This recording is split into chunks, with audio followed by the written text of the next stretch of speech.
Vote counting machine na hindi naglabas ng voting receipt, mga botanteng hindi nahanap ang kanilang presinto at hindi nakaboto. Ilan lang yan sa mga aberyang naitala sa pagsisimula ng botohan ngayong umaga. Ang mainit na balita hatid ni Lala Roque. 5 beses pumalya ang vote counting machine na ginagamit sa isang presinto sa Amancio Aguilar Elementary School sa Masbate. Ang dahilan, paper jam dahil sa hindi wastong pagkakasubo ng balota sa makina. Naging madilim at mabagal naman ang proseso ng botohan sa Davao City dahil sa brownout. Sumabog kasi ang transformer ng Davao Electric Company. Gumana naman ang baterya ng VCM kaya't nagpatuloy ang botohan. Sa Molino Elementary School sa Bacoor, Cavite, nahirapan ang ilang botante sa paghanap ng kanilang voting precincts. Galit na galit pa ang isang balikbayan matapos malamang wala ang kanyang pangalan sa computerized list kahit siya'y nagpa-biometrics dahilan para hindi siya makaboto.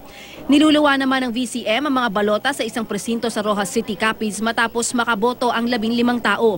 Hindi agad masolusyonan ang problema dahil inantay ng BEI ang utos mula sa COMELEC. Alas 4 pa lang ng umaga dagsana ang mga botante sa Cipriano P. Santa Teresa Elementary School sa Taguig. Pero alas 6 na ng umaga, hindi pa rin tapos ang initialization sa mga VCM. Nagkakaproblema din sa isang presinto dahil sa VCM na hindi makapag-print ng resibo.